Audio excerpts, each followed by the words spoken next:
Sedím tu sama u okna, nervy nad ran z těch pout. Spřádám v hlavě pavoučí vlákna, snažím se být mimo hlavní proud. Čekám snad věčnost věčnou na jeho čas a větu společnou. Možná, že založím požár, dám vlastní srdce na oltář a jak správný žhář se přiznám, ze své lásky se mu doznám, že může mě chytit a zatknout, nebo mám vzít roha a zdrhnout. Ta skrytá Lilith se zbudila, po letech mě zlomila, přijde a plamen do mě zasadí, z klidu mě rychle vysadí. Srdce dává ráda v sázku, zasadí mě zase do obrázku.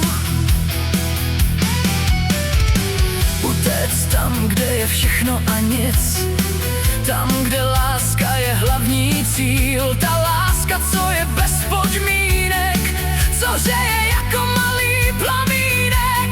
Co říct intenzitě těla a smyslu, vzít sebe sama bez rozmyslu.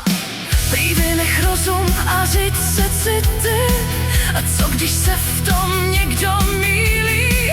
Co když ten cit je jak spalující žár, který spálí vše, co mu někdo dal? Nechci být krásným obrazem, chci být jen vlastním odrazem, bez podmínek a respektem.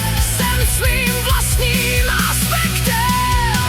Jsem ta, co rozbila mříž, to je můj hlavní kříž. Nejsem chladná a bez citu, jen mám respekt k vlastnímu limitu.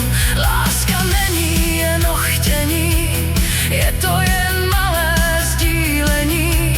Nečekám zázrak z nebe, jen pravdu a trochu tebe. Ta skrytá Lilith ve mně už nerozhoduje za mě, přijde a plamen do mě zasadí, můj klid mě už nikdy nezradí.